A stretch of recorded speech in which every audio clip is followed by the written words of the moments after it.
What's up guys, welcome to this episode of the Midnight Mod Garage. Today we're going to be installing the Autotech high volume fuel pump kit on the Golf R. So basically the high pressure fuel pump on the Golf R does flow quite a bit of volume, but we need more, especially if we're going to be running an ethanol blend, which we are. So we're going to simply be upgrading the internals. We're not going to be upgrading the whole fuel pump itself. It is a pretty straightforward process. Again, you're dealing with fueling, and you're going to hear me say this numerous times during the video. Make sure everything is clean. So without further ado, let's get to it.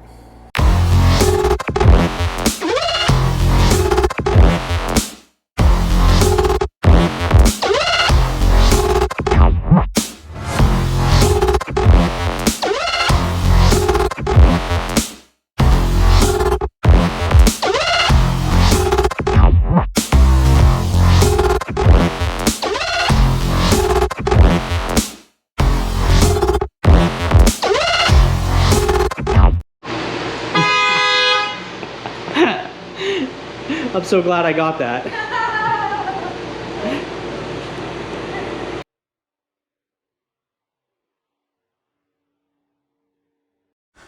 All right guys, so these are all the tools you're gonna need, I think. So you've got a triple square 10 millimeter, this T30, as well as this 8 millimeter right here, I'm using specifically to remove the intake on my car, because you do want to get that out of the way to give yourself some space. A 17 millimeter, which I'm going to be using for this bearing separator kit that I got. It's a 12-piece bearing separator kit I got off Amazon. It is not ideal. This is a bit bigger than the one I would like to use. Everything CPO does a video of this install. He actually does a great job. I'll give a shout out to him. The one that he uses is awesome. It's just the right size. But this will work. I've actually done one of these high pressure fuel pump internal swaps on a previous Golf R that I had. Some fresh clean oil, random ratchets, non-chlorinated brake clean, some lint-free shop towels, and a number of rags, guys. The key to this is cleanliness. You do not want to get any gunk inside your fuel lines. It will cause problems. All right, so first thing we're going to do is we're actually going to go ahead and remove my intake and obviously the engine cover.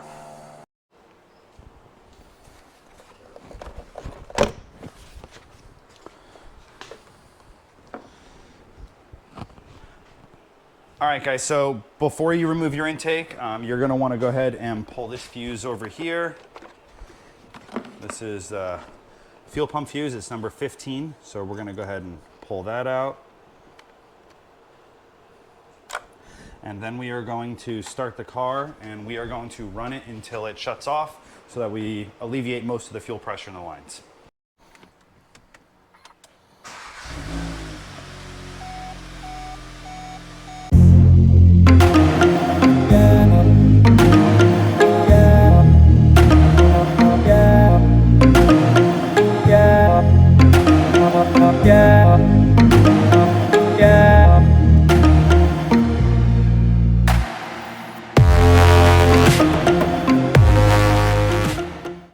To get this sensor off, guys, all you do is use a flathead, pull up,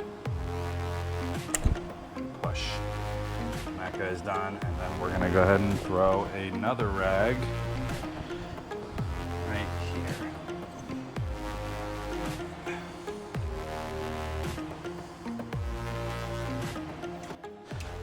So now that we've got this all cleaned up, we've gone ahead and loosened this with a 17 mil, very easy, just slide it down. The next thing we're gonna do is remove this hose.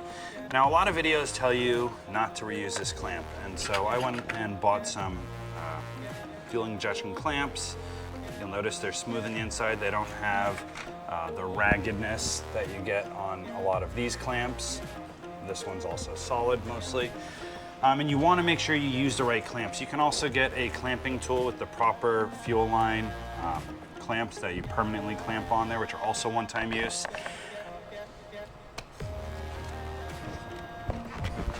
And have a rag ready. Just like I said, there is going to be some fuel leakage, not a whole lot. I'm going to take another rag. I'm just going to put this guy right here. All right, so your triple square 10.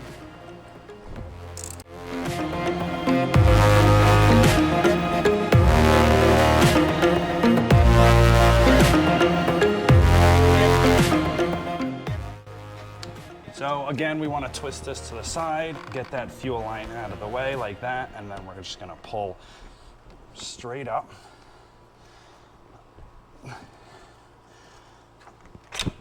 Like so, carefully. And I'm going to go ahead and cover that up right away. And this is our high pressure fuel pump. All right, so again, we talk about cleanliness. I wiped down my workbench. Is this the cleanest? No, but it's wiped down. I also cleaned off my clamp, even though it still looks dirty. And I'm going to use a rag. And I'm going to place this in here, like so. So now we've got our bearing puller, and what we're going to do is we're going to try and just get it in between the spring right there and this upper collar. Let's go ahead and get this set up. So we got the posts that we just throw on here, like so.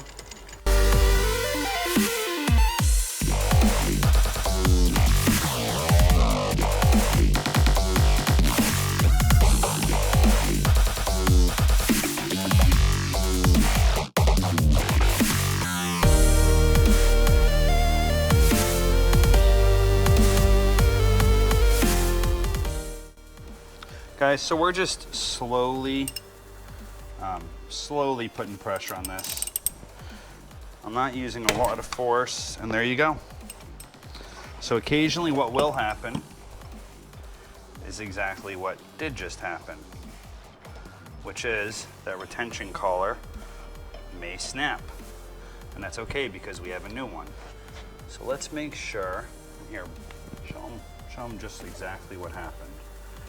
So the inside of this collar, where my cup link was, just snapped right off. It's a good thing that the new fuel pump actually comes with one.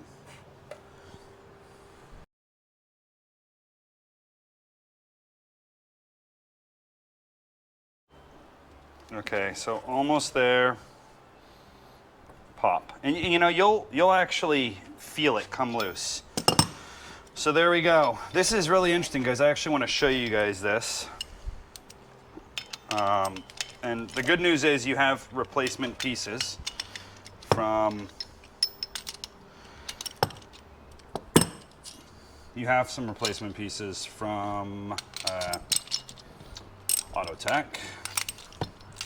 I've never seen this happen before, and they say it doesn't matter if you break it. This thing broke 5 times in the process of pulling it up. And it broke perfectly around that cup link, which is interesting. So here's the new pieces that you get, which is the new top piece, and then here's the 2-piece piston holder. It basically replaces this one right here. All right, guys, so the next thing we're gonna be doing is we're gonna be using this Autotech tool. Now, there are some videos of guys using breaker bars with the attachment. There are some videos of guys using impact guns. I used a breaker bar last time, and I don't know why they designed this way, but it has beveled edges on the side. I don't know if you can see those. And ultimately, it has wiggle room in here, which I find completely ridiculous. And it basically just means it's the wrong size.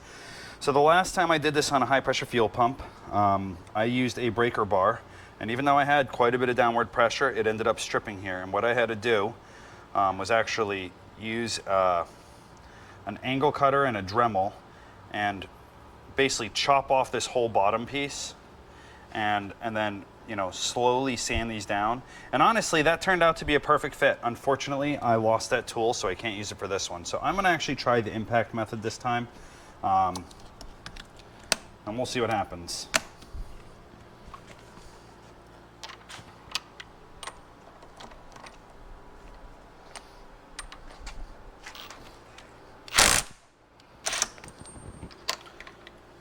Oh, we got it. All right, guys, so now that we've got this loose, here are the pieces. We're gonna slowly pull this off. There's your piston. We're gonna go ahead and pull that out. We're gonna lay those right there. Those are going to be cleaned. And then we're going to take this guy off. Here's another piece, that coupling, very interesting. All right, and we're gonna clean this whole guy up. Now, after you remove the top, and I have the rag going all the way under, you are going to get all the fuel that's inside this thing draining out. So make sure you do have a rag down here. All right, so next thing we're going to do is we're going to set this guy aside. We do have the new Autotech piston, which is right here. You can actually take a look at the two. The Autotech one is a little bit bigger. It also has obviously that notch for the retaining clip. And then you have a new receiver as well, which is actually still inside here, which is this guy right here. So we can go ahead and set that aside. And now we are going to do some cleaning. It's actually not too bad. I've seen some videos where there's a bunch of sludge and gunk in there. This actually isn't too bad, but we are going to clean it out with some brake cleaner. All right, guys, so now that all these parts have been sprayed clean, we're gonna take a lint-free rag, they're mostly lint-free, and we're gonna dry them all off.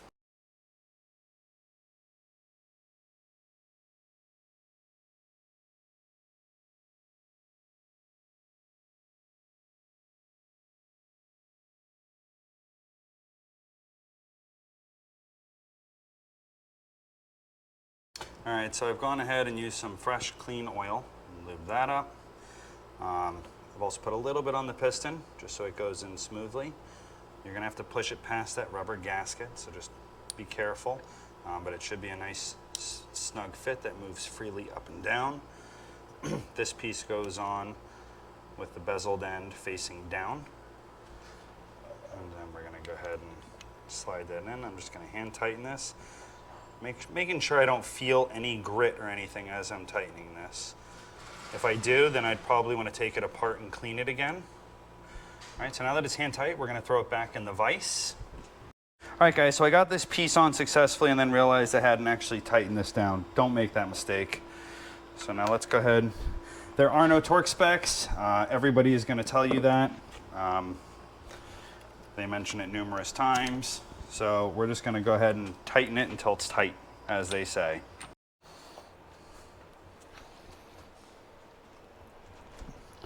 And that's pretty tight. Good, now let's go ahead and put the spring. Make sure the piston's all the way up. Spring. Bearing separator, and then wall. Ideally, you have somebody press down with a friend. I don't have any friends either, just like everything CPO, but I am paying this guy to help me out. And you go ahead and put that one in place.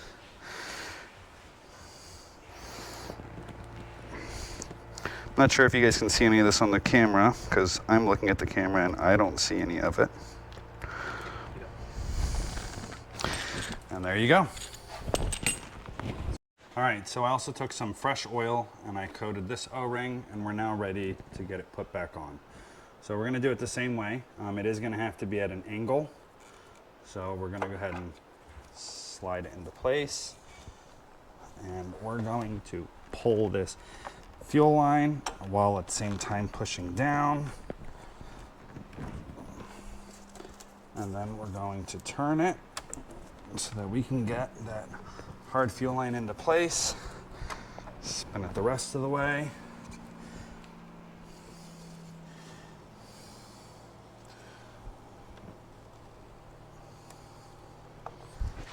Now this is spring loaded. So what we're gonna do is we're gonna get the bolts ready.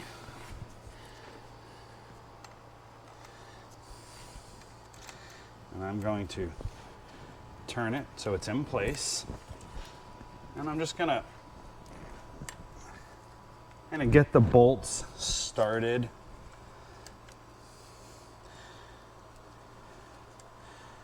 And I'm gonna alternately tighten this one a little, this one a little.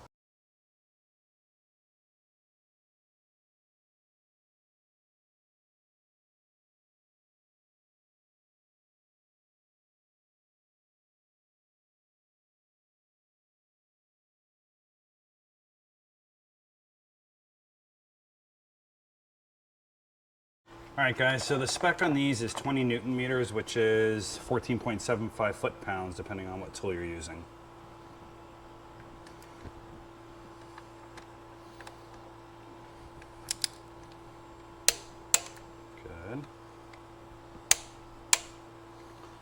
so those are torqued to spec. All right, guys, so we have this new clamp that we're going to be using. Go ahead and fit that on. Make sure it's nice and snug all the way on there. And then I'm going to use the previous indentation for where I'm going to be tightening this. And again, we want this to just be snug and tight. Once we get the car going again, we're going to check first for any fuel leaks. We're going to test both visually as well as with our hands.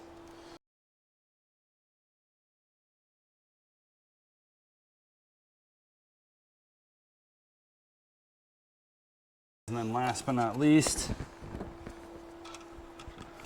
this should just thread right on, assuming it was installed properly, and it is. Again, I don't have any specs for this, so we're just going to make sure it's nice and tight.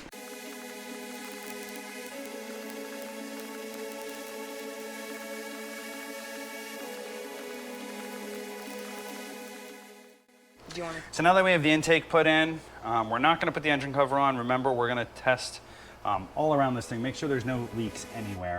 We're going to feel and we're going to look visually. I'm going to go ahead and put our fuse back in.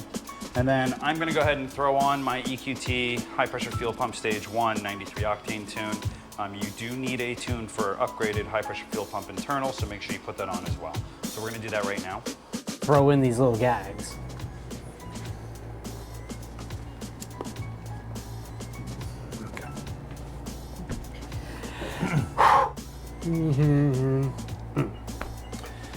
All right, guys, we hope you enjoyed that install. It was pretty straightforward, minus the retainer pin falling apart into numerous pieces, but we still ended up with a good result. The fuel pump's holding up nicely. We've done a couple wide open throttle pulls. No leaks to be found. And you know, honestly, I feel really good about getting back in the shop and making videos for you guys, so we hope you enjoy them as much as we enjoy making them. Yeah, that's right. It's good to be back. We missed you all. We love you all. Get in the garage, get dirty, and stay tuned. We'll see you next time.